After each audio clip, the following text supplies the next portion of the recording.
ಇನ್ ಗುಲ್ಬರ್ಗ ವಾರ್ತೆಗಳ ಪ್ರಾಯೋಜಕರು Devanand sari centre supermarket Kalaburagi. Devanand sari centre ಹಲವು ವರ್ಷಗಳಿಂದ ಕಲಬುರಗಿ ಮಹಾಜನತೆಯ ಭರವಸೆ ಗಳಿಸಿರುವ ರೇಷ್ಮೆ ಸೀರೆಗಳ ಅತಿ ದೊಡ್ಡ ಶೋರೂಮ್. ಹಬ್ಬಗಳು, ಮದುವೆ, ಉಪನಯನ ಹಾಗೂ ನಿಮ್ಮ ಮನೆಯ ಶುಭ ಸಮಾರಂಭಗಳಿಗೆ ಬೇಕಾಗುವ ರೇಷ್ಮೆ ಸೀರೆಗಳಿಗೆ ದೂರದ ಬೆಂಗಳೂರು, ಹೈದರಾಬಾದ್ ನಗರಗಳಿಗೆ ಹೋಗುವ ಅಗತ್ಯವಿಲ್ಲ. ದೇವಾನಂದ್ ಸ್ಯಾರಿ ಸೆಂಟರ್ ನೀಡುತ್ತಿದೆ ಎಕ್ಸ್ಕ್ಲೂಸಿವ್ ಸಿಲ್ಕ್ ಸ್ಯಾರಿ ಕಲೆಕ್ಷನ್ಸ್.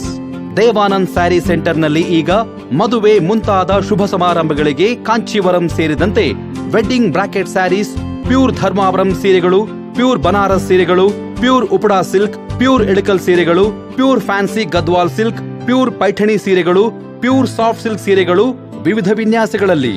ಕಲಬುರಗಿಯಲ್ಲೇ ಅತಿ ದೊಡ್ಡ ಮತ್ತು ವಿಶಾಲವಾದ 10,000 ಚದುರ ಅಡಿ ಇರುವ ಏಕೈಕ ಸ್ಯಾರಿ ಸೆಂಟರ್ ದೇವಾನಂದ್ ಸ್ಯಾರಿ ಸೆಂಟರ್. ಭೇಟಿ ಕೊಡಿ. ದೇವಾನಂದ್ ಸ್ಯಾರಿ ಸೆಂಟರ್, ಕಾಮತ್ ಹೋಟೆಲ್ ಹಿಂದುಗಡೆ, ಸೂಪರ್ ಮಾರ್ಕೆಟ್, ಕಲಬುರಗಿ.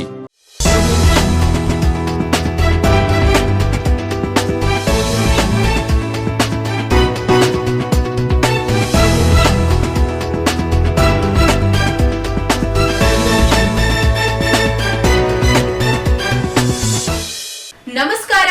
ಇನ್ ಗುಲ್ಬರ್ಗಾ ವಾರ್ತೆಗಳಿಗೆ ಸ್ವಾಗತ. ಮೊದಲಿಗೆ ಹೆಡ್ಲೈನ್ಸ್. ಕಲಬುರಗಿ ಜಿಲ್ಲಾ ನ್ಯಾಯಾಲಯಕ್ಕೆ ಬಾಂಬ್ ಬೆದರಿಕೆ ಇಮೇಲ್. ಬಾಂಬ್ ಸ್ಕ್ವಾಡ್, ಡಾಗ್ ಸ್ಕ್ವಾಡ್ನಿಂದ ತೀವ್ರ ಶೋಧ. ಮೊಬೈಲ್ ಟಾರ್ಚ್ ಬೆಳಕಲ್ಲಿ ಬಸ್ ಚಾಲನೆ ಪ್ರಕರಣ, ಚಾಲಕ ಸೇರಿ 3 ಸಿಬ್ಬಂದಿ ಅಮಾನತು. ಸಿಎಂ ಡಿಕೆ ಶಿವಕುಮಾರ್ ನೇತೃತ್ವದಲ್ಲಿ ಯುವ ಕರ್ನಾಟಕ ನಿರ್ಮಾಣಕ್ಕೆ ಹೊಸ ಸಂಕಲ್ಪ. ಜುಲೈ 7ರಂದು ಕಲಬುರಗಿ ವಿಭಾಗ ಮಟ್ಟದ ಪ್ರಗತಿ ಪರಿಶೀಲನಾ ಸಭೆ. ಗೃಹ ಸಚಿವ ಪ್ರಿಯಾಂಕ್ ಖರ್ಗೆ. ವೋಟ್ ಚೋರಿ ಬಳಿಕ ಈಗ ಚಂದಾ ಚೋರಿ. ಎಸ್ಐಆರ್ ಹೆಸರಲ್ಲಿ ಮತದಾರರ ಹಕ್ಕಿಗೆ ಧಕ್ಕೆ. ಪ್ರಿಯಾಂಕ್ ಖರ್ಗೆ ವಾಗ್ದಾಳಿ. ಮಳೆ ಕೊರತೆ ಕುಂಠಿತ ಬಿತ್ತನೆ. ಕಲಬುರಗಿ ಜಿಲ್ಲೆಯನ್ನು ಬರಪೀಡಿತ ಜಿಲ್ಲೆ ಎಂದು ಘೋಷಿಸಲು ಆಗ್ರಹ. ಈಗ ವಾರ್ತೆಗಳ ವಿವರ. ಕಲಬುರಗಿ ಜಿಲ್ಲಾ ನ್ಯಾಯಾಲಯಕ್ಕೆ ಬಾಂಬ್ ಸ್ಫೋಟಿಸುವುದಾಗಿ ಬೆದರಿಕೆ ಹಾಕಿರುವ ಇಮೇಲ್ ಬಂದ ಹಿನ್ನೆಲೆಯಲ್ಲಿ ಸೋಮವಾರ ನ್ಯಾಯಾಲಯ ಆವರಣದಲ್ಲಿ ಆತಂಕದ ವಾತಾವರಣ ನಿರ್ಮಾಣವಾಯಿತು. ಇಮೇಲ್ ಮಾಹಿತಿ ದೊರೆಯುತ್ತಿದ್ದಂತೆಯೇ ನ್ಯಾಯಾಲಯದ ಸಿಬ್ಬಂದಿ ಪೊಲೀಸರಿಗೆ ಮಾಹಿತಿ ನೀಡಿದ್ದು, ಪೊಲೀಸರು ತಕ್ಷಣ ಸ್ಥಳಕ್ಕೆ ಧಾವಿಸಿ ಪರಿಶೀಲನೆ ನಡೆಸಿದರು. ಉದಯ್ ಸೇತುಪತಿ ಎಂಬ ಹೆಸರಿನ ಇಮೇಲ್ ಐಡಿಯಿಂದ ಈ ಬೆದರಿಕೆ ಸಂದೇಶ ಬಂದಿರುವುದಾಗಿ ತಿಳಿದು ಬಂದಿದೆ. ಪ್ರಾಥಮಿಕ ಮಾಹಿತಿಯ ಪ್ರಕಾರ ಈ ಇಮೇಲ್ ತಮಿಳುನಾಡಿನಿಂದ ಕಳುಹಿಸಿರಬಹುದೆಂಬ ಶಂಕೆ ವ್ಯಕ್ತವಾಗಿದೆ. ಇಮೇಲ್ನಲ್ಲಿ ಜಿಲ್ಲಾ ನ್ಯಾಯಾಲಯದ ಆವರಣದಲ್ಲಿ 4 RDX ಹಾಗೂ IED ಸ್ಫೋಟಕಗಳನ್ನು ಇರಿಸಲಾಗಿದ್ದು, ಮಧ್ಯಾಹ್ನ 2 ಗಂಟೆಗೆ ಸ್ಫೋಟಗೊಳಿಸುವುದಾಗಿ ಬೆದರಿಕೆ ಹಾಕಲಾಗಿದೆ ಎನ್ನಲಾಗಿದೆ. ಅಲ್ಲದೆ ಪೋಕ್ಸೋ ಪ್ರಕರಣದ ಆರೋಪಿಗಳಾದ RJ ಶರಣ್ ಜಯರಾಮ್ ಹಾಗೂ ಜಲ್ಲಿಕಟ್ಟು ಜೂಲಿಯನ್ ಅವರನ್ನು ಬಿಡುಗಡೆ ಮಾಡಬೇಕೆಂದು ಆಗ್ರಹಿಸಲಾಗಿದೆ. ಅವರು ನಿರ್ಭಯ ಪ್ರಕರಣದ ಆರೋಪಿಗಳಂತವರಲ್ಲ ಎಂದು ಉಲ್ಲೇಖಿಸಿ, ಬಿಡುಗಡೆ ಮಾಡದಿದ್ದರೆ ಸ್ಫೋಟ ನಡೆಸುವುದಾಗಿ ಇಮೇಲ್ನಲ್ಲಿ ಬೆದರಿಕೆ ಹಾಕಲಾಗಿದೆ ಎಂದು ತಿಳಿದು ಬಂದಿದೆ. ಬೆದರಿಕೆ ಸಂದೇಶದ ಮಾಹಿತಿ ದೊರೆಯುತ್ತಿದ್ದಂತೆಯೇ ಸ್ಟೇಷನ್ ಬಜಾರ್ ಠಾಣೆ ಪೊಲೀಸರು, ಬಾಂಬ್ ಸ್ಕ್ವಾಡ್ ಹಾಗೂ ಡಾಗ್ ಸ್ಕ್ವಾಡ್ ಸಿಬ್ಬಂದಿ ನ್ಯಾಯಾಲಯ ಆವರಣಕ್ಕೆ ಆಗಮಿಸಿ ಸಂಪೂರ್ಣ ತಪಾಸಣೆ ನಡೆಸಿದರು. ಮುನ್ನೆಚ್ಚರಿಕಾ ಕ್ರಮವಾಗಿ ನ್ಯಾಯಾಲಯದ ಭದ್ರತೆಯನ್ನು ಬಿಗಿಗೊಳಿಸಲಾಗಿದ್ದು, ಪ್ರಕರಣದ ಕುರಿತು ಪೊಲೀಸರು ತನಿಖೆ ಮುಂದುವರೆಸಿದ್ದಾರೆ. ಈ ದಿನ ಏನು ಡಿಸ್ಟ್ರಿಕ್ಟ್ ಕೋರ್ಟ್ ಇದೆ, ಕೋರ್ಟಿಗೆ ಒಂದು ಇಮೇಲ್ ಮುಖಾಂತರ ಒಂದು ಸಂದೇಶ ಬಂದಿದೆ. ಅದರಲ್ಲಿ ಹುಸಿ ಅಂತಂದರೆ ಬಾಂಬ್ ಥ್ರೆಟ್ ಒಂದು ಸಂದೇಶ ಇರುವಂಥ ಇಮೇಲ್ ಬಂದಿದೆ. ಇಮಿಡಿಯೇಟ್ಲಿ ಏನು ಇವ್ಯಾಕ್ಯುವೇಟ್ ಮಾಡಿ ನಮ್ಮ PSC ತಂಡಗಳು ಮತ್ತು BDDS ತಂಡಗಳನ್ನು ನಾವು ನಿಯೋಜನೆ ಮಾಡಿ ಸಂಪೂರ್ಣ ಪರಿಶೀಲನೆ ಮಾಡಿದ್ದೀವಿ. ಪರಿಶೀಲನೆ ಮಾಡಿದ ನಂತರ ಇದೊಂದು ಹುಸಿ ಬಾಂಬ್ ಥ್ರೆಟ್ ಅಂತ ಡಿಕ್ಲೇರ್ ಮಾಡ್ತಾ ಇದ್ದೀವಿ ಮತ್ತು ಯಾರೂ ಆತಂಕ ಪಡೋ ಅವಶ್ಯಕತೆ ಇಲ್ಲ. ಈ ಒಂದು ಇಮೇಲ್ ಏನಿದೆ ಇದ್ರ ಬಗ್ಗೆ ಸಂಬಂಧಿಸಿದಂತೆ ನಾವೊಂದು ಪ್ರಕರಣವನ್ನು ದಾಖಲೆ ಮಾಡಿಕೊಳ್ಳಲಿಕ್ಕೆ ಸ್ಥಳೀಯ ಸ್ಟೇಷನ್ ಬಜಾರ್ ಪೊಲೀಸ್ ಇನ್ಸ್ಪೆಕ್ಟರ್ಗೆ ಸೂಚನೆ ನೀಡಿದ್ದೀವಿ ಮತ್ತು ಪ್ರಕರಣ ದಾಖಲು ಮಾಡಿಕೊಂಡು ಯಾರು ಏನು ಕಳಿಸಿದ್ದಾರೆ ಅನ್ನೋದ್ರ ಬಗ್ಗೆ ಪರಿಶೀಲನೆ ಮಾಡ್ತೀವಿ. ಬೇಸಿಕಲಿ ಇದು ಏನು ಕಂಟೆಂಟ್ ಇದೆ ಇಮೇಲ್ದು, ಆ ಕಂಟೆಂಟ್ ಪ್ರಕಾರ ಮೂಲತಃ ತಮಿಳುನಾಡಿನ 2 ಆರೋಪಿಗಳ ಬಗ್ಗೆ ಉಲ್ಲೇಖ ಮಾಡಿದರೆ ಅವರನ್ನು ಬಿಡುಗಡೆ ಮಾಡಬೇಕು. ಏನು ಪೋಕ್ಸೋ ಆರೋಪಿಗಳಿದ್ದಾರೆ, ಅವರು ಅಮಾಯಕರಿದ್ದಾರೆ, ಅವ್ರಿಗೆ ಬಿಡುಗಡೆ ಮಾಡಬೇಕನ್ನೋ ಒಂದು ಕಂಟೆಂಟ್ ಇದೆ. ಬೇಸಿಕಲಿ ಇದೇನಂತಂದರೆ ಈ ಸ್ಥಳಕ್ಕೆ ಮತ್ತು ಈ ಸುತ್ತಮುತ್ತಲಿನ ಜಿಲ್ಲೆಗಳಿಗಾಗಲಿ ಅಥವಾ ಕರ್ನಾಟಕ ರಾಜ್ಯದ ಯಾವುದೇ ವಿಷಯಗಳಿಲ್ಲ ಮತ್ತು ತಮಿಳುನಾಡಿನ ವಿಷಯ ಇರುವಂಥ ಉಲ್ಲೇಖ ಇದೆ. ಆ ಒಂದು ಹಿನ್ನೆಲೆಯಲ್ಲಿ ಪರಿಶೀಲನೆ ಮಾಡಿದ್ವಿ ಮತ್ತು ಯಾರೂ ಆತಂಕ ಪಡುವ ಅವಶ್ಯಕತೆ ಇಲ್ಲ ಅಂತ ಹೇಳಿ ಇಷ್ಟಪಡ್ತಾರೆ. ಸರಿ, ಇದೇ ಥರ ಒಂದು ಅದೇನು ಪ್ರೆಸೆಂಟ್ ಆಯ್ತು ಅದರಲ್ಲಿ ಕೆಲವು ತಾಂತ್ರಿಕ ತನಿಖೆ ನಡೀತಾ ಇದೆ. ಇನ್ನು ಇದ್ರ ಕೆಲವು ದಿನಗಳ ಹಿಂದೆ ಕೂಡ ಇಲ್ಲಿ ಇದೇ ರೀತಿಯ ಒಂದು ಥ್ರೆಟ್ ಇಮೇಲ್ ಬಂದಿತ್ತು. ಆ ಹಿನ್ನೆಲೆಯಲ್ಲಿ ಕೂಡ ಪರಿಶೀಲನೆ ಮಾಡಲಾಗಿತ್ತು. ಆವಾಗಲೂ ಕೂಡ ಅದೊಂದು ಹುಸಿ ಬಾಂಬ್ ಥ್ರೆಟ್ ಇಮೇಲ್ ಅಂತ ಡಿಕ್ಲೇರ್ ಮಾಡಿದ್ವಿ. ನ್ಯಾಯಾಲಯದ ಎಲ್ಲ ಬ್ಲಾಕ್ಗಳು ಕೂಡ ಇದೆಲ್ಲ ಪರಿಶೀಲನೆ ಮಾಡಿದ್ದೀವಿ ಮತ್ತು ಯಾವುದೇ ಆತಂಕ ಪಡುವುದು ಅವಶ್ಯಕತೆ ಇಲ್ಲ. ಸರ್, ಈ ಥರ ಪದೇ ಪದೇ ಬರ್ತಿರೋದು ಒಂಥರ ಕಾನೂನು ಸುವ್ಯವಸ್ಥೆ ಕೆಲವರು ಈ ರೀತಿ ಏನು ಟೆಕ್ನಾಲಜಿಯ ಒಂದು ದುರುಪಯೋಗ ಪಡಿಸ್ಕೊಳ್ತಾ ಇದ್ದಾರೆ, ಅವರಿಗೂ ಕೂಡ ಆದಷ್ಟು ಬೇಗ ನಾವು ಪತ್ತೆ ಮಾಡ್ತೀವಿ. ಅವನನ್ನು ಯಾರು ಕಳಿಸಿದ್ದಾರೆ ಅವರನ್ನು ಕೂಡ ಪತ್ತೆ ಮಾಡ್ತೀವಿ.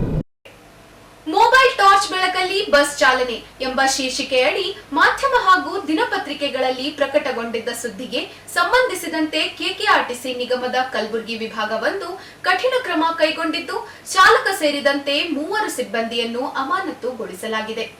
ಜುಲೈ 4ರಂದು ಚಿಂಚೋಳಿ ಘಟಕದ ಅನುಸೂಚಿ ಸಂಖ್ಯೆ 83ರ ಚಿಂಚೋಳಿ ಕಲಬುರಗಿ ಮಾರ್ಗದಲ್ಲಿ ಸಂಚರಿಸುತ್ತಿದ್ದ KA-28 F1985 ಸಂಖ್ಯೆಯ ಬಸ್ನ ಹೆಡ್ಲೈಟ್ ಮಂದಗತಿಯಲ್ಲಿ ಕಾರ್ಯನಿರ್ವಹಿಸುತ್ತಿದ್ದ ಹಿನ್ನೆಲೆಯಲ್ಲಿ ರಾತ್ರಿ ವೇಳೆ ಮೊಬೈಲ್ ಟಾರ್ಚ್ ಬೆಳಕಿನ ಸಹಾಯದಿಂದ ಬಸ್ ಚಲಾಯಿಸಲಾಗಿದೆ ಎಂಬ ಆರೋಪದ ಸುದ್ದಿ ಜುಲೈ 5ರಂದು ಮಾಧ್ಯಮಗಳಲ್ಲಿ ಪ್ರಕಟವಾಗಿತ್ತು. ಈ ಹಿನ್ನೆಲೆಯಲ್ಲಿ ಜುಲೈ 5ರಂದು ಸಂಬಂಧಪಟ್ಟ ಅಧಿಕಾರಿಗಳು ಚಿಂಚೋಳಿ ಘಟಕಕ್ಕೆ ಭೇಟಿ ನೀಡಿ ಪರಿಶೀಲನೆ ನಡೆಸಿದರು. ತನಿಖೆ ವೇಳೆ ಬಸ್ಗೆ ದುರಸ್ತಿ ಕಾರ್ಯ ಸಮರ್ಪಕವಾಗಿ ನಡೆದಿರಲಿಲ್ಲ ಹಾಗೂ ತಾಂತ್ರಿಕ ಮೇಲ್ವಿಚಾರಣೆಯಲ್ಲೂ ವೈಫಲ್ಯ ಕಂಡುಬಂದಿದೆ ಎಂದು ತಿಳಿದುಬಂದಿದೆ. ಘಟಕದ ತಾಂತ್ರಿಕ ಸಿಬ್ಬಂದಿ ಶಿವಾನಂದ ಅವರು ವಾಹನವನ್ನು ಸಂಪೂರ್ಣವಾಗಿ ದುರಸ್ತಿಪಡಿಸದಿರುವುದು ಹಾಗೂ ತಾಂತ್ರಿಕ ಮೇಲ್ವಿಚಾರಕ ಬಸವರಾಜ್ ಅವರು ಸಮರ್ಪಕ ಮೇಲ್ವಿಚಾರಣೆ ನಡೆಸದಿರುವುದು ಬೆಳಕಿಗೆ ಬಂದಿದೆ. ಅಲ್ಲದೆ ಹೆಡ್ಲೈಟ್ ದೋಷ ಕಂಡುಬಂದ ಸಂದರ್ಭದಲ್ಲಿ ಸಂಸ್ಥೆಯ ನಿಯಮಾವಳಿಯಂತೆ ಸಮೀಪದ ಘಟಕಕ್ಕೆ ತೆರಳಿ ದುರಸ್ತಿ ಮಾಡಿಸಿಕೊಳ್ಳಬೇಕಿದ್ದ ಚಾಲಕ ಆಕಾಶ್ ಅವರು ಅದನ್ನು ಪಾಲಿಸದೆ ವಾಹನವನ್ನು ಮುಂದುವರಿಸಿ ಚಲಾಯಿಸಿರುವುದು ಕೂಡ ತನಿಖೆಯಲ್ಲಿ ದೃಢಪಟ್ಟಿದೆ. ಸಾರ್ವಜನಿಕರ ಸುರಕ್ಷತೆ ಹಾಗೂ ಸಂಸ್ಥೆಯ ಹಿತದೃಷ್ಟಿಯಿಂದ ಚಾಲಕ ಆಕಾಶ್, ತಾಂತ್ರಿಕ ಸಿಬ್ಬಂದಿ ಶಿವಾನಂದ ಹಾಗೂ ತಾಂತ್ರಿಕ ಮೇಲ್ವಿಚಾರಕ ಬಸವರಾಜ್ ಅವರನ್ನು ಕರ್ತವ್ಯದಿಂದ ಅಮಾನತುಗೊಳಿಸಲಾಗಿದೆ ಎಂದು ವಿಭಾಗೀಯ ನಿಯಂತ್ರಣಾಧಿಕಾರಿ ಪ್ರಕಟಣೆಯಲ್ಲಿ ತಿಳಿಸಿದ್ದಾರೆ. ಇದೇ ವೇಳೆ ಇಂತಹ ಘಟನೆಗಳು ಮರುಕಳಿಸದಂತೆ ರಾಜ್ಯದ ಎಲ್ಲಾ ಘಟಕ ವ್ಯವಸ್ಥಾಪಕರು ಹಾಗೂ ಸಿಬ್ಬಂದಿ ಸುರಕ್ಷತಾ ನಿಯಮಗಳನ್ನು ಕಟ್ಟುನಿಟ್ಟಾಗಿ ಪಾಲಿಸಿ ಜಾಗರೂಕತೆಯಿಂದ ಕರ್ತವ್ಯ ನಿರ್ವಹಿಸುವಂತೆ ಸೂಚನೆ ನೀಡಲಾಗಿದೆ. ಮುಖ್ಯಮಂತ್ರಿ ಡಿಕೆ ಶಿವಕುಮಾರ್ ನೇತೃತ್ವದ ರಾಜ್ಯ ಸರ್ಕಾರ ಹೊಸ ಸಂಕಲ್ಪ ಹಾಗೂ ಹೊಸ ದಿಕ್ಕಿನೊಂದಿಗೆ ಕಾರ್ಯನಿರ್ವಹಿಸುತ್ತಿದ್ದು, ಯುವ ಕರ್ನಾಟಕ ನಿರ್ಮಾಣವೇ ಸರ್ಕಾರದ ಪ್ರಮುಖ ಗುರಿಯಾಗಿದೆ ಎಂದು ಗೃಹ ಸಚಿವ ಪ್ರಿಯಾಂಕ್ ಖರ್ಗೆ ತಿಳಿಸಿದರು. ನಗರದ ಜಿಲ್ಲಾಧಿಕಾರಿ ಕಚೇರಿ ಸಭಾಂಗಣದಲ್ಲಿ ಸೋಮವಾರ ಸುದ್ದಿಗೋಷ್ಠಿಯಲ್ಲಿ ಮಾತನಾಡಿದ ಅವರು, ಮುಖ್ಯಮಂತ್ರಿ ಡಿಕೆ ಶಿವಕುಮಾರ್ ಅಧಿಕಾರ ಸ್ವೀಕರಿಸಿದ ಬಳಿಕ ಹಲವು ಮಹತ್ವದ ಸಭೆಗಳನ್ನು ನಡೆಸಲಾಗಿದೆ. ರಾಜ್ಯದ ಅಭಿವೃದ್ಧಿಗೆ ಹೊಸ ನೀತಿಗಳನ್ನು ಜಾರಿಗೆ ತರುವುದು, ಯುವಕರಿಗೆ ಹೆಚ್ಚಿನ ಉದ್ಯೋಗ ಅವಕಾಶಗಳನ್ನು ಕಲ್ಪಿಸುವುದು, ಖಾಲಿ ಇರುವ ಸರ್ಕಾರಿ ಹುದ್ದೆಗಳನ್ನು ಭರ್ತಿ ಮಾಡುವುದು ಹಾಗೂ ಜನಪರ ಹೊಸ ಯೋಜನೆಗಳನ್ನು ಅನುಷ್ಠಾನಗೊಳಿಸುವ ಗುರಿಯೊಂದಿಗೆ ಸರ್ಕಾರ ಮುಂದುವರಿಯುತ್ತಿದೆ ಎಂದು ಹೇಳಿದರು. ಮುಂದಿನ ದಿನಗಳಲ್ಲಿ ರಾಜ್ಯದ ಜನರು ಹಾಗೂ ರೈತರು ಹವಾಮಾನ ವೈಪರೀತ್ಯದಿಂದ ಸಂಕಷ್ಟ ಎದುರಿಸುವ ಸಾಧ್ಯತೆ ಇದೆ. ಪ್ರಕೃತಿ ವಿಕೋಪ, ಸೂಪರ್ ಎಲ್ ನಿನೋ ಹಾಗೂ ಹೀಟ್ ವೇವ್ ಪರಿಣಾಮ ಹೆಚ್ಚಾಗುವ ಮುನ್ಸೂಚನೆಗಳಿದ್ದು, ಇದರ ಪರಿಣಾಮ ಬೆಳೆಗಳ ಮೇಲೂ ಬೀಳುವ ಸಾಧ್ಯತೆ ಇದೆ. ಈ ಹಿನ್ನೆಲೆಯಲ್ಲಿ ಸರ್ಕಾರ ಅಗತ್ಯ ಮುನ್ನೆಚ್ಚರಿಕೆ ಕ್ರಮಗಳನ್ನು ಕೈಗೊಳ್ಳಲಿದೆ ಎಂದು ತಿಳಿಸಿದರು. ಈಗ 3-4 ವಾರದಿಂದ ನೂತನವಾದಂಥ ಸರ್ಕಾರ ರಚನೆಯಾಗಿ ಶ್ರೀ ಡಿ ಕೆ ಶಿವಕುಮಾರ್ ಅವರು ಮುಖ್ಯಮಂತ್ರಿಗಳ ಆದ ನಂತರ ಹಲವಾರು ಸಭೆಗಳನ್ನು ನಡೆಸಿ ಬೇರೆ ಬೇರೆ ಇಲಾಖೆಗಳ ಬಗ್ಗೆ ಮೀಟಿಂಗ್ಗಳನ್ನು ಮಾಡಿ ಒಂದು ಹೊಸ ಸಂಕಲ್ಪ ಮತ್ತು ದಿಕ್ಕನ್ನು ಈ ಸರ್ಕಾರಕ್ಕೆ ನೀಡ್ತಾರೆ. ಅವರ ಒಂದು ಸಂಕಲ್ಪ ಏನಪ್ಪ ಅಂದರೆ, ಒಂದು ಯುವ ಕರ್ನಾಟಕದ ನಿರ್ಮಾಣವಾಗಬೇಕು. ಅವರ ಒಂದು ಗುರಿ ಏನಂದರೆ, ನಮ್ಮ ಮುಂದಿನ ಕರ್ನಾಟಕದ ಭವಿಷ್ಯ ಯುವಕರ ಕೈನಲ್ಲಿದೆ. ಸೊ ಒಂದು ಯುಗ ಪ್ರಾರಂಭ ಮಾಡಬೇಕು. ಅದಕ್ಕೋಸ್ಕರ ಅವರು ಹೊಸ ನೀತಿಗಳನ್ನು ಇರ್ಬೋದು, ಹೊಸ ಉದ್ಯೋಗ ಅವಕಾಶಗಳಿರ್ಬೋದು, ಸರ್ಕಾರಿ ಹುದ್ದೆಗಳನ್ನು ಭರ್ತಿ ಮಾಡೋದಿರ್ಬೋದು ಮತ್ತು ಹೊಸ ಯೋಜನೆಗಳನ್ನು ಅವರು ಆಲೋಚನೆ ಮಾಡ್ತಾ ಇದ್ದಾರೆ. ವಿಶೇಷವಾಗಿ ಕಿತ್ತೂರು ಕರ್ನಾಟಕ ಮತ್ತು ಕಲ್ಯಾಣ ಕರ್ನಾಟಕದ ಬಗ್ಗೆ ಅವರು ಒಂದು ನೀಲಿ ನಕ್ಷೆ ತಯಾರು ಮಾಡಬೇಕು ಆರ್ಥಿಕ ಪ್ರಗತಿಗೆ ಅಂತ ಈಗಾಗಲೇ ಸೂಚನೆಯನ್ನು ಕೊಟ್ಟಿದ್ದಾರೆ. ಅದು ಕೂಡ ಮುಂಬರುವ ದಿನಗಳಲ್ಲಿ ತಮ್ಮ ಮುಂದೆ ಸರ್ಕಾರ ವತಿಯಿಂದ ಪ್ರಸ್ತಾಪ ಆಗುತ್ತೆ. ಮತ್ತು ತಮಗೆಲ್ಲರಿಗೂ ಗೊತ್ತಿರೋ ಹಾಗೆ ಮುಂಬರುವ ತಿಂಗಳು ನಮ್ಮ ರಾಜ್ಯದ ಜನರಿಗೆ ಮತ್ತು ರೈತರಿಗೆ ಭಾಳ ಕಷ್ಟದ ದಿನಗಳು ಎದುರಿಸಬೇಕಾಗ್ತದೆ. ಇದು ಬರೀ ಕರ್ನಾಟಕ ರಾಜ್ಯಕ್ಕೆ ಸೀಮಿತ ಅಲ್ಲ, ಇಡೀ ದೇಶಕ್ಕೆ ಮತ್ತು Asia, south America, parts of Europe ಮತ್ತು ಆಸ್ಟ್ರೇಲಿಯಾಗೂ ಕೂಡ ಒಂದು ಪ್ರಕೃತಿಯ ವಿಕೋಪ. ಏನು ಮುಂಚೆ ಬರೀ ಎಲ್ ನೀನೋ ಎಫೆಕ್ಟ್ ಅಂತ ನಾವು ಕೇಳ್ತಾ ಇದ್ವಿ, ಈ ಬಾರಿ ಸೂಪರ್ ಎಲ್ ನೀನೋ ಎಫೆಕ್ಟ್ ಅಂತ ಆಗುತ್ತೆ. ಇದರಲ್ಲಿ ಹೀಟ್ ವೇವ್ ಕೂಡ ಜಾಸ್ತಿ ಆಗುತ್ತೆ, ಮಳೆ ಕೂಡ ಕಮ್ಮಿ ಆಗುತ್ತೆ, ಕೊರತೆ ಆಗುತ್ತೆ, ಮತ್ತು ಬೆಳೆಗಳಿಗೆ ಕೂಡ ಸ್ವಲ್ಪ ಸಂಕಷ್ಟ ಎದುರಾಗ್ಬೋದು. ಆದ್ದರಿಂದ ಮಾನ್ಯ ಮುಖ್ಯಮಂತ್ರಿಗಳು 2 ಬಾರಿ ಸಭೆ ನಡೆಸಿ ರಾಜ್ಯಾದ್ಯಂತ ನಮ್ಮ ಕುಡಿಯೋ ನೀರಿನ ಪರಿಸ್ಥಿತಿ ಇರ್ಬೋದು, ರೈತರ ಸಂಕಷ್ಟ ಇರ್ಬೋದು, ನೀರಾವರಿಯ ಸಂಕಷ್ಟಗಳಿರ್ಬೋದು, ಮೇವಿರ್ಬೋದು, ಇದ್ರ ಬಗ್ಗೆ ಸಂಪೂರ್ಣವಾಗಿ ಮಾಹಿತಿ ಪಡೆಯಲು ಅವರೇ ಖುದ್ದಾಗಿ ಪ್ರತಿ ಡಿವಿಷನ್ನಲ್ಲಿ ಮೀಟಿಂಗ್ ಮಾಡ್ತಾರೆ. ಮುಖ್ಯಮಂತ್ರಿ ಡಿಕೆ ಶಿವಕುಮಾರ್ ಅವರ ಮೊದಲ ಜಿಲ್ಲಾ ಪ್ರವಾಸ ಮಂಗಳವಾರ ಬೀದರನಿಂದ ಆರಂಭವಾಗಲಿದೆ. ಅಲ್ಲಿಂದ ಬಸವ ಕಲ್ಯಾಣದ ಅನುಭವ ಮಂಟಪಕ್ಕೆ ಭೇಟಿ ನೀಡಲಿದ್ದು, ಬಳಿಕ ರಾತ್ರಿ ಕಲಬುರಗಿಗೆ ಆಗಮಿಸಲಿದ್ದಾರೆ. ಕಲಬುರಗಿಯಲ್ಲಿ ಕಾಂಗ್ರೆಸ್ ಕಚೇರಿಗೆ ಭೇಟಿ ನೀಡಿದ ನಂತರ ಶ್ರೀ ಶರಣಬಸವೇಶ್ವರ ದೇವಸ್ಥಾನ ಹಾಗೂ ಖ್ವಾಜಾ ಬಂದೇ ನವಾಜ್ ದರ್ಗಾಕ್ಕೆ ಭೇಟಿ ನೀಡಲಿದ್ದಾರೆ ಎಂದು ಮಾಹಿತಿ ನೀಡಿದರು. ಜುಲೈ 7ರಂದು ಕಲಬುರಗಿಯಲ್ಲಿ ವಿಭಾಗ ಮಟ್ಟದ ಪ್ರಗತಿ ಪರಿಶೀಲನಾ ಸಭೆ ನಡೆಯಲಿದ್ದು, ಸಭೆಯಲ್ಲಿ ವಿವಿಧ ಇಲಾಖೆಗಳ ಅಭಿವೃದ್ಧಿ ಕಾಮಗಾರಿಗಳ ಕುರಿತು ಸಮಗ್ರ ಪರಿಶೀಲನೆ ನಡೆಸಲಾಗುತ್ತದೆ. ಸಭೆ ಮುಕ್ತಾಯವಾದ ಬಳಿಕ ಮುಖ್ಯಮಂತ್ರಿ ಸುದ್ದಿಗೋಷ್ಠಿಯನ್ನು ಉದ್ದೇಶಿಸಿ ಮಾತನಾಡಲಿದ್ದಾರೆ ಎಂದು ಪ್ರಿಯಾಂಕ್ ಖರ್ಗೆ ತಿಳಿಸಿದರು. ಅವರ ಮೊದಲನೇ ಪ್ರವಾಸ ನಾಳೆ 12:30ಗೆ ಬೆಂಗಳೂರಿಂದ ಬಿಟ್ಟು ನೇರವಾಗಿ ನಿಮ್ಮ ಬೀದರ್ಗೆ ಇಳಿತಾರೆ. ಅಲ್ಲಿಂದ ಬಸವ ಕಲ್ಯಾಣಕ್ಕೆ ಕೊಡ್ತಾರೆ. ಬಸವ ಕಲ್ಯಾಣದ ಅನುಭವ ಮಂಟಪಕ್ಕೆ ಭೇಟಿ ನೀಡಿ ಅಲ್ಲಿನ ಎಲ್ಲ ಜನರ ಜೊತೆ ಆಲಿಸಿ, ಅದಾದಮೇಲೆ ಮತ್ತೆ ಬೀದರಿಗೆ ಬಂದು ಬೀದರಿಂದ ರಾತ್ರಿ ಅಷ್ಟರಲ್ಲಿ ಕಲಬುರಗಿಗೆ ಬರ್ತಾರೆ. ಬಹುಶಃ 7 ಗಂಟೆ ಆದ ನಂತರ ಅವರು 7:30 8 ಗಂಟೆ ಆಗ್ಬೋದು, ಅಥವಾ 7 ಗಂಟೆ ಆಗಿ ಇಲ್ಲಿ 6 ಗಂಟೆ ಅಂತ ಪ್ರೋಗ್ರಾಮ್ನಲ್ಲಿದೆ, ಇಲ್ಲಿ 7 ಗಂಟೆ ತನಕ ಬರ್ಬೋದು. ಸೊ ಇಲ್ಲಿ ಕಲಬುರಗಿನಲ್ಲಿ ಅವರು ಬಂದ ನಂತರ ಮೊದಲನೇ ಬಾರಿಗೆ ಕಾಂಗ್ರೆಸ್ ಕಚೇರಿಗೆ ಭೇಟಿಯನ್ನು ನೀಡ್ತಾರೆ. ಅದಾದಮೇಲೆ ಇನ್ನೂ ಕನ್ಫರ್ಮ್ ಆಗಿಲ್ಲ, ಅವರ ಒಂದು ಯಾವ ಟೈಮಿಗೆ ಬರ್ತಾರೆ ನೋಡ್ಕೊಂಡು ಬಹುಶಃ ಇಲ್ಲಿ ನಮ್ಮ ಪದ್ಧತಿಯಂತೆ ಶರಣಬಸಪ್ಪ ದೇವಸ್ಥಾನ ಮತ್ತು ದರ್ಗಾಗೂ ಭೇಟಿ ನಾಳೆ ನೀಡ್ಬೋದು ಅಥವಾ ನಾಡಿದ್ದು ನೀಡ್ಬೋದು, ಡಿಪೆಂಡಿಂಗ್ ಆನ್ CM ಸಾಬ್ಸ್ ಅರೈವಲ್. 9:30ಗೆ ಕಲಬುರಗಿ ಪ್ರಾದೇಶಿಕ ವಿಭಾಗ ಮಟ್ಟದ ಇಲಾಖೆಯ ಪ್ರಗತಿ ಪರಿಶೀಲನೆ ಸಭೆಯನ್ನು ನಾವು ನಡೆಸ್ತೀವಿ. ಸೊ ಬಹುಶಃ ಅದು ಒಂದು 2:30 3 ಗಂಟೆ ತನಕ ನಡೀಬೋದು. ನಾವು ಭಾಳ ಅಜೆಂಡಾ ಸ್ಪೆಸಿಫಿಕ್ ಟಾಸ್ಕನ್ನು ಕೊಡ್ತಾಯಿದ್ದೀವಿ. ಎಲ್ಲರ ಬಗ್ಗೆ ಚರ್ಚೆ ಆಗ್ತಾಯಿಲ್ಲ, ಭಾಳ ಸ್ಪೆಸಿಫಿಕ್ ಆಗಿ ಪ್ರತಿ ಜಿಲ್ಲೆಯಲ್ಲಿ ಕುಡಿಯೋ ನೀರಿರ್ಬೋದು, ನೀರಾವರಿದಿರ್ಬೋದು, ಮೇವಿರ್ಬೋದು, ಬೆಳೆದಿರ್ಬೋದು, ಮತ್ತು ರೈತರ ಸಂಕಷ್ಟದಿರ್ಬೋದು, ಮತ್ತು ನಗರಕ್ಕೆ ಕುಡಿಯೋ ನೀರುಗಳ ಸಮಸ್ಯೆ ಬಗ್ಗೆ ಅಷ್ಟೇ ಚರ್ಚೆ ಮಾಡ್ತಾಯಿದ್ವಿ, ಬೇರೆ ಯಾವುದಕ್ಕೂ ನಾವು ಕಾನ್ಸಂಟ್ರೇಟ್ ಮಾಡ್ತಾಯಿಲ್ಲ. So very limited agenda. ಯಾವ ರೀತಿ ನಮ್ಮ ಪ್ರಿಪೇರ್ಡ್ನೆಸ್ ಇರುತ್ತೆ ಡ್ರಾಟ್ ಪ್ರಿಪೇರ್ಡ್ನೆಸ್ ಇರುತ್ತೆ ಅಂದ್ಬಿಟ್ಟು ಮಾನ್ಯ ಮುಖ್ಯಮಂತ್ರಿಗಳು ಮಾಡ್ತಾ ಇರೋದು. ಸೊ ಅದು ಒಂದು 4-5 ತಾಸು ಆಗ್ಬೋದು ಮೀಟಿಂಗ್. ಅದಾದಮೇಲೆ ತಮಗೆ ಖುದ್ದಾಗಿ ಮಾನ್ಯ ಮಂತ್ರಿಗಳು ಬ್ರೀಫ್ ಮಾಡ್ತಾರೆ ಏನೇನಾಗಿದೆ ಪ್ರಾದೇಶಿಕ ಮಟ್ಟದ ಇಲಾಖೆಗಳ ಮೀಟಿಂಗ್ನಲ್ಲಿ ಅಂತ. ಅದಾದಮೇಲೆ ಅವರು ಬೆಂಗಳೂರಿಗೆ ರವಾನೆ ಆಗ್ತಾರೆ. ಸೊ ನಾಳೆ ಹೆಚ್ಚಾಗಿ ಇಲ್ಲಿ ಬೇರೆ ವಿಚಾರಗಳನ್ನು ಅವರು ಚರ್ಚೆ ಮಾಡೋದಿಲ್ಲ. Very limited to the impending drought. ಅದಾದಮೇಲೆ ತಮ್ಮ ಜೊತೆನೂ ಚರ್ಚೆ ಮಾಡ್ತಾರೆ.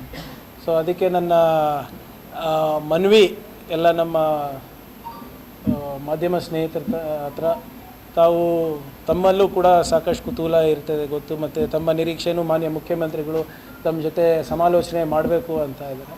ಸೊ ಅದಕ್ಕೆ ನಾನೇ ಅವ್ರಿಗೆ ಮನವಿ ಮಾಡ್ಕೊಂಡಿದ್ದೀನಿ, ಎಲ್ಲ ಆದಮೇಲೆ ಕುಲಂಕುಷವಾಗಿ ತಮ್ಮ ಜೊತೆ ಒಂದು 3/4 ತಾಸು 1 ತಾಸು ಕೊಟ್ಟು ಚರ್ಚೆ ಮಾಡಲಿಕ್ಕೆ. ಸೊ ಅದಕ್ಕೂ ಕೂಡ ತಾವು ಸಹಕರಿಸ್ತೀರಾ ಅಂತ ನಿಮ್ಮ ಹತ್ರ ಸಹಕರಿಸಿ ಅಂತ ಕೇಳ್ಕೊತಾ ಇದ್ದೀನಿ.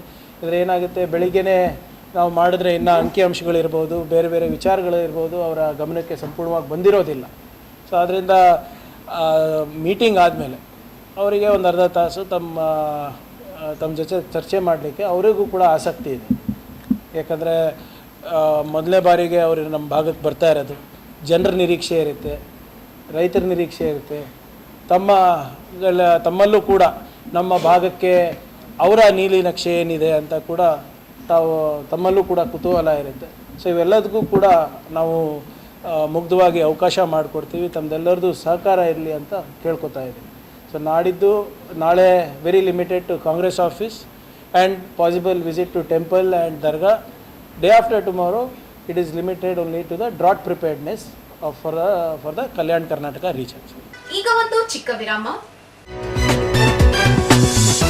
ದೇವಾನಂದ್ ಸ್ಯಾರಿ ಸೆಂಟರ್ ಹಲವು ವರ್ಷಗಳಿಂದ ಕಲಬುರ್ಗಿ ಮಹಾಜನತೆಯ ಭರವಸೆ ಗಳಿಸಿರುವ ರೇಷ್ಮೆ ಸೀರೆಗಳ ಅತಿ ದೊಡ್ಡ ಶೋರೂಮ್.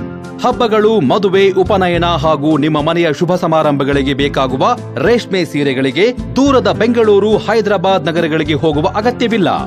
ದೇವಾನಂದ್ ಸ್ಯಾರಿ ಸೆಂಟರ್ ನೀಡುತ್ತದೆ ಎಕ್ಸ್ಕ್ಲೂಸಿವ್ ಸಿಲ್ಕ್ ಸ್ಯಾರಿ ಕಲೆಕ್ಷನ್ಸ್.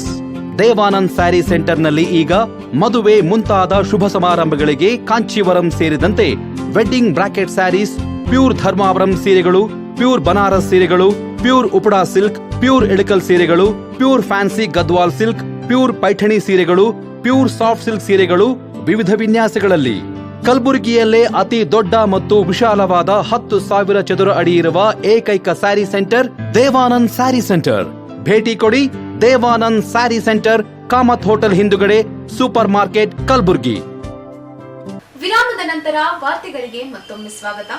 ಬಿಜೆಪಿಯ ವಿರುದ್ಧ ತೀವ್ರ ವಾಗ್ದಾಳಿ ನಡೆಸಿದ ರಾಜ್ಯದ ಗೃಹ ಸಚಿವ ಪ್ರಿಯಾಂಕ ಖರ್ಗೆ ಇಷ್ಟು ದಿನ ಬಿಜೆಪಿಯವರು ವೋಟ್ ಚೋರಿ ಮಾಡುತ್ತಿದ್ದರು, ಆಳಂದ ಹಾಗೂ ಮಹದೇವಪುರ ಕ್ಷೇತ್ರಗಳಲ್ಲಿ ವೋಟ್ ಚೋರಿ ನಡೆದಿರುವುದು ಸಾಬೀತಾಗಿದೆ, ಈಗ ಚಂದಾ ಚೋರಿ ಆರಂಭಿಸಿದ್ದಾರೆ ಎಂದು ಆರೋಪಿಸಿದರು. ಕಲಬುರಗಿಯಲ್ಲಿ ಸುದ್ದಿಗಾರರೊಂದಿಗೆ ಮಾತನಾಡಿದ ಅವರು, ದೇವರ ಹೆಸರಿನಲ್ಲಿ ಲೂಟಿ ಮಾಡುವವರೇ ಜಿಗಳಂತೆ. ಭಾಗವತ ಜಿ ಗೋಪಾಲ್ ಜಿ ಅಂತಹವರು ಕರ್ನಾಟಕದ ಮರ್ಯಾದೆ ತೆಗೆಯಲು ಬಂದಿದ್ದಾರೆ ಎಂದು ಟೀಕಿಸಿದರು. ಮತದಾರರ ಪಟ್ಟಿಯ ವಿಶೇಷ ಪರಿಶೀಲನೆ ಎಸ್ಐಆರ್ ಕುರಿತು ಮಾತನಾಡಿದ ಅವರು, ಎಸ್ಐಆರ್ ಹೆಸರಿನಲ್ಲಿ ಒಂದೇ ಅಕ್ಷರ ತಪ್ಪಿದ್ದರೂ ಮತದಾರರ ಹೆಸರನ್ನು ಅಳಿಸಲಾಗುತ್ತಿದೆ. ಈ ಬಗ್ಗೆ ಪ್ರಶ್ನಿಸಿದರೆ ಲಾಜಿಕಲ್ ಡಿಸ್ಕ್ರಿಪೆನ್ಸಿ ಎಂದು ಹೇಳುತ್ತಿದ್ದಾರೆ. ಈ ಲಾಜಿಕಲ್ ಡಿಸ್ಕ್ರಿಪೆನ್ಸಿ ಎಂದರೇನು ಎಂಬುದನ್ನು ಚುನಾವಣಾ ಆಯೋಗ ಸ್ಪಷ್ಟವಾಗಿ ತಿಳಿಸಬೇಕೆಂದು ಆಗ್ರಹಿಸಿದರು. ಲಾಜಿಕಲ್ ಡಿಸ್ಕ್ರಿಪೆನ್ಸಿಯ ಅರ್ಥವೇನು ಎಂದು ಚುನಾವಣಾ ಆಯೋಗ ವಿವರಿಸಿದರೆ ಅದು ಸಮಂಜಸವಾಗಿದ್ದರೆ ನಾನು ರಾಜೀನಾಮೆ ನೀಡಲು ಕೂಡ ಸಿದ್ಧನಿದ್ದೇನೆ. ಒಂದೇ ಅಕ್ಷರದ ತಪ್ಪಿಗೆ ಮತದಾರರ ಹಕ್ಕನ್ನು ಕಸಿದುಕೊಳ್ಳುವುದು ಹೇಗೆ ಸಾಧ್ಯ? ಇದನ್ನು ಯಾವ ಉದ್ದೇಶದಿಂದ ಮಾಡಲಾಗುತ್ತಿದೆ ಎಂಬುದಕ್ಕೆ ಉತ್ತರ ನೀಡಬೇಕೆಂದು ಪ್ರಿಯಾಂಕ ಖರ್ಗೆ ಪ್ರಶ್ನಿಸಿದರು. ಇವಿಎಂಗಳನ್ನು ಎಥಿಕಲ್ ಹ್ಯಾಕಿಂಗ್ ಮಾಡಿಸಿ ಅಂತ ಮಾಡಿದ್ರಾ? ಮಾಡಿಲ್ಲ. ಫಾರ್ಮ್ 6-7 ಮಿಸ್ಯೂಸ್ ಮಾಡಿದ್ರು. ಮಹದೇವಪುರ ಪ್ರೂವ್ ಆಯಿತಾ? ಎಲ್ಲದು ಬಿಟ್ಬಿಡಿ, ಆಳಂದ್ ಪ್ರೂವ್ ಆಯಿತಾ? 22,000 ಪೇಜ್. ಯಾರು A1 A2 BJPಯವರ ಈ ಚೀಫ್ ಎಲೆಕ್ಷನ್ ಕಮಿಷನರನ್ನು ಆಯ್ಕೆ ಮಾಡುವ ಪ್ರಕ್ರಿಯೆ ಬದಲಾವಣೆ ಮಾಡಿದ್ರ? ಚೀಫ್ ಜಸ್ಟಿಸಿಗೆ ತೆಗೆದ್ಬಿಟ್ಟು ಅವ್ರು ಯಾವುದೋ ಒಂದು ಕ್ಯಾಬಿನೆಟ್, ಯೂನಿಯನ್ ಕ್ಯಾಬಿನೆಟಿಗೆ ಹಾಕಿದ್ದಾರೆ. ಅವ್ರು ಯಾರು ಮಾತು ಕೇಳೋದು? ಪ್ರೈಮ್ ಮಿನಿಸ್ಟರ್ ಮಾತು ಕೇಳೋದು. 2:1 ಆಯಿತಾ ಅಲ್ಲಿ? ಅದಾದಮೇಲೆ ಏನು ಮಾಡಿದ್ರು?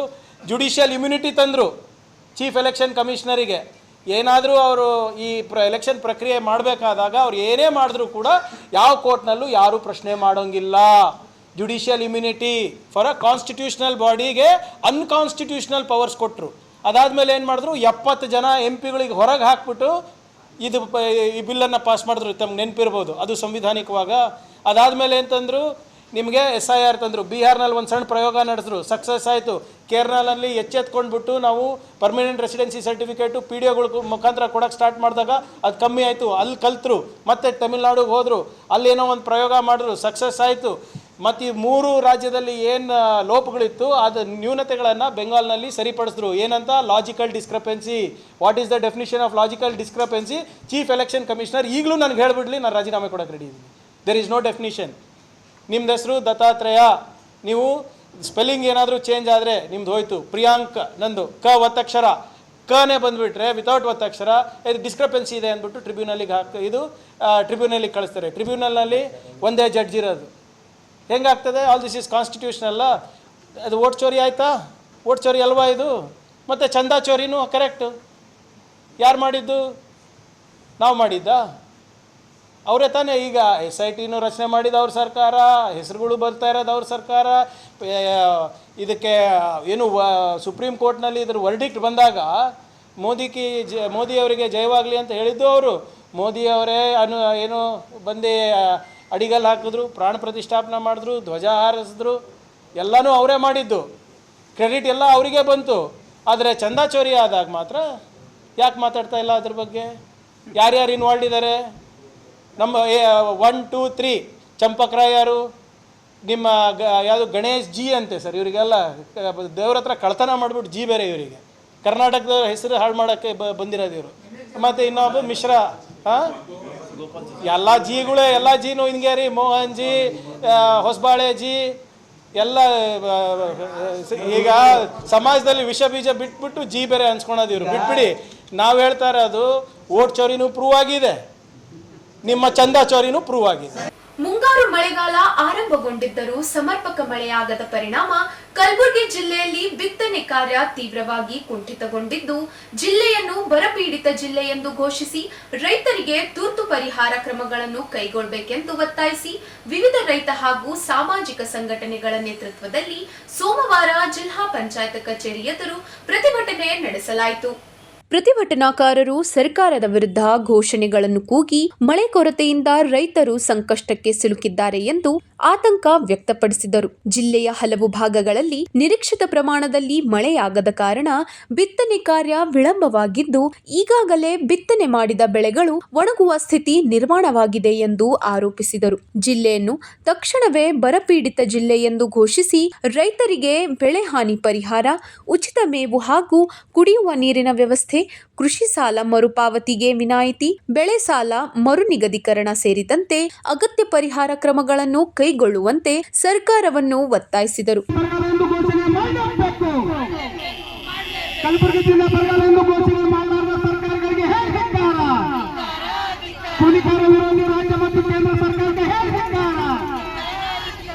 ಬಳಿಕ ಪ್ರತಿಭಟನಾಕಾರರು ಜಿಲ್ಲಾಡಳಿತದ ಮೂಲಕ ರಾಜ್ಯ ಸರ್ಕಾರಕ್ಕೆ ಮನವಿ ಪತ್ರ ಸಲ್ಲಿಸಿ ರೈತರ ಸಂಕಷ್ಟವನ್ನು ಗಂಭೀರವಾಗಿ ಪರಿಗಣಿಸಿ ಶೀಘ್ರ ಕ್ರಮ ಕೈಗೊಳ್ಳುವಂತೆ ಆಗ್ರಹಿಸಿದರು. ಪ್ರತಿಭಟನೆಯಲ್ಲಿ ವಿವಿಧ ರೈತ ಸಂಘಟನೆಗಳ ಮುಖಂಡರು, ಸಾಮಾಜಿಕ ಸಂಘಟನೆಗಳ ಪ್ರತಿನಿಧಿಗಳು ಹಾಗೂ ರೈತರು ಭಾಗವಹಿಸಿದ್ದರು. ಈ ರಾಜ್ಯದ ಮುಖ್ಯಮಂತ್ರಿಗಳಾದಂತ DK ಶಿವಕುಮಾರ್ ಅವರು ಬರ್ತಾ ಇದ್ದಾರೆ. ಅವರು ಬರುವಾಗ ಸುಮ್ಮನೆ ಬಂದಿಲ್ಲ, ಮೊನ್ನೆ ದಿನ ಒಂದು ಹೇಳಿಕೆ ಕೊಟ್ಟು ಬಂದಾರ. ರಾಜ್ಯ ಭೀಕರ ಬರಗಾಲ ಎದುರಿಸ್ಲಿಕ್ಕದ, ಯಾರು ಬಿತ್ತಣಿಕೆ ಮಾಡಬೇಡ್ರಿ ಅಂತ. ನಮ್ಮಲ್ಲಿ ಯಾವ ಜಲಾಶಯಗಳಿಲ್ಲ, ಬಹಳ ನೀರಿನ ಮೂಲಗಳಿಲ್ಲ, ಬಿತ್ತಣಿಕೆ ಪ್ರಶ್ನೆ ಇಲ್ಲ. 25% ಸಹಿತ ಈ ಸರ್ತಿ ಬಿತ್ತಣಿಕೆ ಆಗುವ ಸಾಧ್ಯತೆಗಳಿಲ್ಲ. ಮುಖ್ಯಮಂತ್ರಿಗಳು ಭೀಕರ ಬರಗಾಲ ಅಂತ ಹೇಳಿದಾಗ ಮುಖ್ಯಮಂತ್ರಿಗಳಿಗೆ ಜವಾಬ್ದಾರಿ. ಬಹಳ ದಾರಿ ನೋಡಬಾರ್ದವರು ತಕ್ಷಣ ಕಲಬುರಗಿ ಜಿಲ್ಲೆ, ಹೈದರಾಬಾದ್ ಕರ್ನಾಟಕ ಅರ್ಥಾತ್ ಕಲ್ಯಾಣ ಕರ್ನಾಟಕ ಭೀಕರ ಬರಗಾಲ ಪೀಡಿತ ಪ್ರದೇಶ ಅಂತ ಘೋಷಣೆ ಮಾಡಬೇಕು. ಒಂದನೇದಾಗಿ. ಎರಡನೇದಾಗಿ, ಘೋಷಣೆ ಮಾಡಿ ಬಿಡೋದಷ್ಟೇ ಅಲ್ಲ, 2 ಮುಖ್ಯವಾದ ಆಕ್ಟ್ಗಳವ. ಅದು ಡಿಸಾಸ್ಟರ್ ಮ್ಯಾನೇಜ್ಮೆಂಟ್ ಆಕ್ಟ್ ಅದ, ವಿಪತ್ತು ನಿರ್ವಹಣಾ ಕಾಯ್ದೆ ಅದ. ಅದನ್ನ ತಕ್ಷಣ ಜಾರಿ ಮಾಡ್ಬೇಕು. ಆ ಕಾಯ್ದೆ ಅಡಿಯಲ್ಲಿ ಮೇವು, ನೀರು, ಉದ್ಯೋಗ, ಪ್ರಕೃತಿ ಮತ್ತು ಇನ್ನಿತರ ವಿಷಯಗಳ ಸಂಬಂಧಪಟ್ಟಂಗ ತಕ್ಷಣ ಕ್ರಮ ವಹಿಸಬೇಕಾಗ್ತದ. ಡಿಸಾಸ್ಟರ್ ಮ್ಯಾನೇಜ್ಮೆಂಟ್ ಆಕ್ಟ್ ಅನ್ನೋದು ಆಮೇಲೆ ಎಸೆನ್ಷಿಯಲ್ ಕಮಾಡಿಟಿ ಆಕ್ಟ್ ಅಂತ ಒಂದದ, ಮುಖ್ಯಮಂತ್ರಿಗಳಿಗೆ ಗೊತ್ತದ. ಜೀವನಾವಶ್ಯಕ ವಸ್ತುಗಳ ಬೆಲೆಯನ್ನ ಬರಗಾಲದ ಸಂದರ್ಭದಲ್ಲಿ ಹೆಚ್ಚು ಮಾಡಬಾರದು. ಬರಗಾಲ ಅಂತ ಬಂತು ಅಂದ್ರ ನಡಬರ್ಕಿರುವಂತ ಮಧ್ಯವರ್ತಿಗಳಿಗೆ ಹೊಡ್ಕೊಂಡು ತಿನ್ಲಿಕ್ಕೆ ಒಂದು ಹಬ್ಬ, ಗುತ್ತೇದಾರರು ಇನ್ನೊಬ್ರು ಮತ್ತೊಬ್ರು ಹೊಡ್ಕೊಂಡು ತಿನ್ಲಿಕ್ಕೆ ಒಂದು ಹಬ್ಬ. ನಾವು ಹೇಳ್ತೀವಿ ಇದು ತಡೆಗಟ್ಟಬೇಕು. ಯಾವುದೇ ಜೀವನಾವಶ್ಯಕ ವಸ್ತುಗಳ ಬೆಲೆಯನ್ನ ಹೆಚ್ಚಳ ಆಗ್ಲಾರ್ದಂಗೆ ನೋಡ್ಕೊಳ್ಬೇಕು. ಇದು ಸರ್ಕಾರದ ಆದ್ಯ ಕರ್ತವ್ಯ. ಅದರ ಜೊತೆಗೇ ಉದ್ಯೋಗ ಖಾತ್ರಿ ಕಾಯ್ದೆ, ಬಿಜೆಪಿಯವರು ಕೇಂದ್ರದಲ್ಲಿದ್ದಾರೆ, ಕಾಂಗ್ರೆಸ್ನವರು ರಾಜ್ಯದಲ್ಲಿದ್ದಾರೆ. ಮೊದಲಿರುವಂತಹ ಉದ್ಯೋಗ ಖಾತ್ರಿ ಕಾಯ್ದೆ ತೆಗೆದುಹಾಕಿದ್ದಾರೆ ಕೇಂದ್ರ ಸರ್ಕಾರದವರು. ಈಗ 60-40 ಅನುಪಾತದ ಒಳಗ ವಿಬಿ ಗ್ರಾಮ್ಜಿ ತಗೊಂಡು ಬಂದಾರ. ಆದ್ರೆ ಒಬ್ಬರಿಗೂ ಕೆಲಸ ಕೊಟ್ಟಿಲ್ಲ. ಜುಲೈ 1ನೇ ತಾರೀಕಿನಿಂದ ಕೆಲಸ ಕೊಡಬೇಕು ಅಂತಾರ. 125 ದಿನ ಕೊಡ್ತೀವಿ ಅಂತ ಹೇಳ್ಯಾರ. ಹೆಚ್ಚು ವೇತನ ಕೊಡ್ತೀವಿ ಅಂತ ಹೇಳ್ಯಾರ, ಕೂಲಿ ಕೊಡ್ತೀವಿ ಅಂದಾರ. ಆದ್ರೆ ಇವತ್ತಿಗೂ ಜಾರಿ ಮಾಡಿಲ್ಲ. ಈ ಹಗಲು ಮೋಸ, ಹಗಲು ದರೋಡೆಯನ್ನ ಬರಗಾಲ ಸಂದರ್ಭದಲ್ಲಿ ಮಾಡಬಾರದು. ಬಿಜೆಪಿಯ ಲೀಡರ್ಗಳು ಇದಾರ, ಸೊ ಅವರನ್ನ ಆಗ್ರಹ ಮಾಡ್ತೀವಿ. ಗೊಬ್ಬರವನ್ನ ಉಚಿತವಾಗಿ ಕೊಡಬೇಕು ಕೇಂದ್ರ ಸರ್ಕಾರ, ಬೀಜವನ್ನ ರಾಜ್ಯ ಸರ್ಕಾರ ಉಚಿತವಾಗಿ ಕೊಡಬೇಕು. 200 ದಿನ ಉದ್ಯೋಗ ಖಾತ್ರಿ ಕೆಲಸ ವಿಸ್ತರಣೆ ಮಾಡಬೇಕು. ನಗರಕ್ಕೂ ಉದ್ಯೋಗ ಖಾತ್ರಿಯನ್ನ ಜಾರಿ ಮಾಡಬೇಕು. ಬರಗಾಲ ಸಂದರ್ಭದಲ್ಲಿ ಕತೆಗಳ ಕಂಡಿರಬಾರ್ದು. ಇವ್ರು ಯಾರು ಸಹಿತ ಜನರಿಗೆ ಕಷ್ಟ ಬಂದಾಗ ರೈತರು, ಕೂಲಿ ಕಾರ್ಮಿಕರು, ಬಡವರು, ದುಡಿಯೋರು ಬರಗಾಲ ಬಂದಾಗ ಬಲಿ ಆಗ್ತಾರ. ಇದರ ಪ್ರಜ್ಞೆ ಅವರಿಗೆಲ್ಲರಿಗೂ ಇರಬೇಕು. ಸೊ ಇಂಥ ಸಂದರ್ಭದಲ್ಲಿ ಅಕ್ಕ ಮಹಾದೇವಿ ವಚನ ಇವರು ನೆನ್ಪಿಟ್ಕೋಬೇಕು. ಶರಣ ಸೂಫಿ ಸಂತರ ನಾಡು, ಉಳ್ಳವರ ಹಗೆವನ್ನ ಈಗ ತೆಗಿಬೇಕು. ಉಳ್ಳವರಿಗೆ ನೀವು ರಕ್ಷಣೆ ಮಾಡೋ ದಿಕ್ಕಲ್ಲಿ ಏನಾದ್ರೂ ಪ್ಯಾಕೇಜ್ಗಳು ತಂದ್ರಿ ಅಂತ ಹೇಳಿದ್ರ ಅದು ಬಡವರಿಗೆ ಶ್ರಮವನ್ನ ಲೂಟಿ ಮಾಡೋದಾಗ್ತದ. ಹಾಗಾಗಿ ಸಿಪಿಐಎಂ ಪಕ್ಷ ಇವತ್ತು ಆಗ್ರಹ ಮಾಡ್ತಾ ಇದ್ದೀವಿ. 200 ದಿನ ಕೆಲಸ ಆರಂಭ ಮಾಡ್ರಿ, ನಗರಕ್ಕೆ ತಗೊಂಡ್ ಬಂದ್ರಿ, ಕೂಲಿಗಾಗಿ ಕಾಳು ಯೋಜನೆಯನ್ನ ತಗೊಂಡ್ ಬಂದ್ರಿ, ಉದ್ಯೋಗ ಸೃಷ್ಟಿ ಮಾಡ್ರಿ. 1 ಎಕರೆಯಿಂದ 5 ಎಕರೆ ಹೊಲ ಶ್ರೀಮಂತರದಿರ್ಬೋದು, ಬಡವರದಿರ್ಬೋದು, ಆ ಎಲ್ಲ ಹೊಲದೊಳಗ ಏನು ಕುಂಟಿ ನೇಗಲ ಮಾಡೋದು, ಬೀಜ ಬಿತ್ತನೆ ಮಾಡೋದು, ಬದು ನಿರ್ಮಾಣ ಮಾಡೋದು, ಬೇರೆ ಎಲ್ಲ ಕೆಲಸಗಳು ಸಹ ಉದ್ಯೋಗ ಖಾತ್ರಿ ಅಡಿಯಲ್ಲಿ ತಗೋಬೇಕು. ಮತ್ತು ಕೆಲಸ ಮಾಡಿದವರಿಗೆ ಕೂಲಿ ಕೊಡಬೇಕು. ರೈತರ ಕೈಯಿಂದ ಕೂಲಿ ಕೊಡ್ಲಿಕ್ಕೆ ಆಗಲ್ಲ. ಈ ರೀತಿ ರೈತರನ್ನ, ಕೂಲಿ ಕಾರ್ಮಿಕರನ್ನ, ಜನರನ್ನ, ಜಾನುವಾರನ್ನ, ಯುವ ಜನತೆಯನ್ನ ರಕ್ಷಿಸಬೇಕಾದದ್ದು ಕರ್ತವ್ಯ ಸರ್ಕಾರದ್ದು. ಈ ಕೆಲಸವನ್ನ ನೀವು ನಿರ್ವಹಿಸಿ. ಸುಮ್ಮನೆ ಮಾತಾಡಿ ಬಡಾಯಿ ಕೊಚ್ಕೋಬೇಡ್ರಿ. ಅದ್ದೂರಿ ಮೆರವಣಿಗೆಗಳು, ಅದ್ದೂರಿ ಖರ್ಚು ವೆಚ್ಚವು, ಅದ್ದೂರಿ ಇಂಥವುಗಳು ಮಾಡೋದು ಯಾವ ರಾಜಕೀಯ ಪಕ್ಷಕ್ಕೂ ಭೂಷಿತ ಅಲ್ಲ. ಜನ ಹಸಿವಿನಿಂದ ಒದ್ದಾಡ್ತಿದಾರ. ಹಸಿವಿನ ಮೇಲೆ ಬಡ ಜನತೆ ಹಸಿವಿನ ಮೇಲೆ ನೀವುಗಳು ಅಪಮಾನ ಮಾಡುವಂತ ಕೆಲಸ ಮಾಡಬೇಡಿ ಅಂತ ನಾವು ಆಗ್ರಹ ಮಾಡ್ತಾ ಇದ್ದೀವಿ. ಇಲ್ಲಿಗೆ ವಾರ್ತಾ ಪ್ರಸಾರ ಮುಕ್ತಾಯ. ಮುಂದಿನ ಸಂಚಿಕೆಯಲ್ಲಿ ಭೇಟಿಯಾಗೋಣ. ನಮಸ್ಕಾರ.